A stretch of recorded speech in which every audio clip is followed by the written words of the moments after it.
So in the city of Yakima, Washington State, the Mayor Deccio, who's pictured here, was exposed in a video that I did a few weeks ago, calling 911 and attempting to silence signature gatherers who were collecting signatures for initiatives that she didn't support.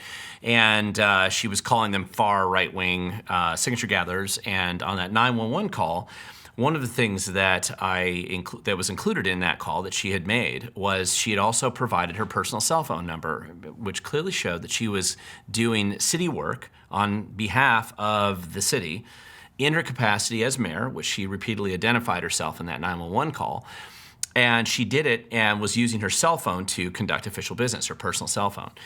So shortly after I aired that video, there were records requests that were actually filed on that cell phone. And this is significant because if you are an elected official in Washington State and you're conducting official business on your personal devices, whether that's your personal email, your personal cell phone, whatever it is, you have to reveal what that information to the public if they request it on your personal devices.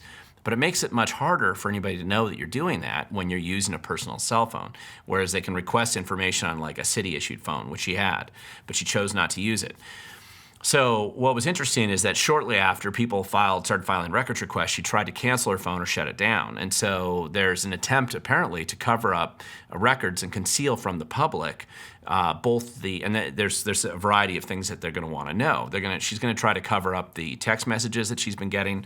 She wants to cover up exactly how many calls she's gotten on that phone, and emails or voicemails that might have been left on that phone, mainly because it may show that, number one, that she's lying about how many people have reached out to her, number two, that the people who actually reached out to her, what they said, she may be misleading in that information. The other part that's interesting on this is the question is who told her to make that call on the signature gatherers. There's great speculation that the person who told her to do that was actually a failed Democrat candidate for Congress who's basically considered her mentor, a guy named Mr. White, not to be confused with some kind of Breaking Bad reference or anything like that. But there's a concern there that she's really not doing the job for the people at all, that she's really working for this guy that kind of helped her get elected in the first place and who's a known aggressive leftist in the community. Regardless, that video has gotten a lot of traction. If you look at it in my video channel, you'll see there's been a lot of views on that video. And so it's gotten a lot of national news. The video was posted up on Zero Hedge, on Fox News, a number of different places. So there's a lot of traction and a lot of interest that people have, even though it's a small town in the middle of Washington. And a lot of it, I think, is because this mayor here has basically had an attitude that she can silence and stop other people. What's interesting is that now the response from her office is that they will not provide those records until after the election coming up in November. So they're going to basically sit on these records and not provide them until after the election's over. Now, she's not up on the ballot. She's not going to be elected this year. She's actually due to be up for election in 2025. However, there was a meeting shortly after I did that video, the next city council meeting they had in Yakima, where basically the city, there was a censure vote against her for abusing the 911 service. And she narrowly defeated the censure motion, and of the the people that voted to protect her on that city council, several of them are up for election. And so presumably the reason why they're trying to sit on these public records and not reveal them, if they're going to reveal them at all, is that they're trying to protect some of her allies on the city council.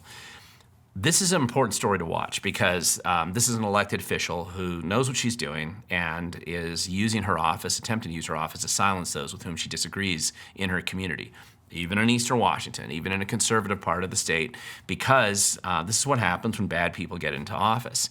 And when you get bad people in office who are willing to abuse their position and then try to hide the activities that they're doing on your behalf by basically using personal cell devices or other ways of trying to avoid the Public Records Act, it's really important that the public knows this.